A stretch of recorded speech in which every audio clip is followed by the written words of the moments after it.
Pinabilis pa ng Department of Migrant Workers ang pagbibigay ng serbisyo sa mga overseas Filipino workers habang tuloy-tuloy rin ang crackdown sa mga illegal recruiters. Yan ang sentro ng balita ni Gab Villegas.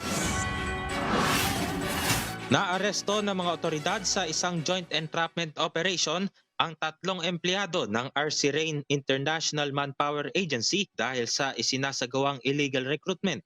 Ayon sa Department of Migrant Workers, nag-aalok umano ang ahensya ng trabaho sa Hong Kong, Qatar at Greece kapalit ng processing fees na umaabot sa 300,000 hanggang 375,000 pesos na may pangakong sahod na 23,000 hanggang 60,000 pesos kada buwan para sa iba't ibang posisyon tulad ng domestic helper, kitchen assistant, housing staff at mga trabahong may kinalaman sa heating, ventilation at air conditioning. Dahil dito, ipinasara ng kagawaran ng recruitment agency dahil sa umano'y panlilinlang sa mga aplikante. Kasalukuyang nakakulong sa CIDG Detention Facility sa Camp Crame ang mga sospek at nahaharap sa kasong syndicated illegal recruitment.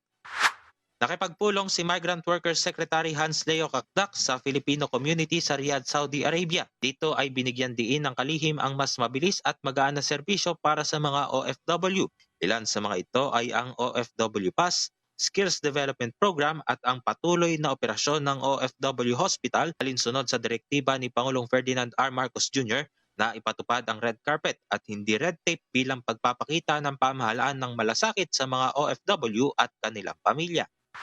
Kinilala naman ng DMW at Philippine Embassy sa Manama ang 14 na Bahraini recruitment agencies dahil sa pagsunod nito sa $500 na buwanang minimum wage para sa mga Filipino domestic workers. Dito ay ipinaabot ng DMW at ating embahada ang kanilang pagpapasalamat sa pagkakaroon ng environment na nagbibigay sa mga employer at recruitment agencies na sumunod sa mga labor standard. Ang nasabing development ay pagpapakita lamang ng pagsisikap ng pamahalaan alinsunod sa direktiba ni Pangulong Ferdinand R. Marcos Jr. na tiyakin ang disendeng pasahod, kataong kalagayan ng paggawa at patas na pagtrato sa mga Pilipinong manggagawa sa ibayong dagat. Gab Villegas para sa Pambansang TV sa Bagong Pinas.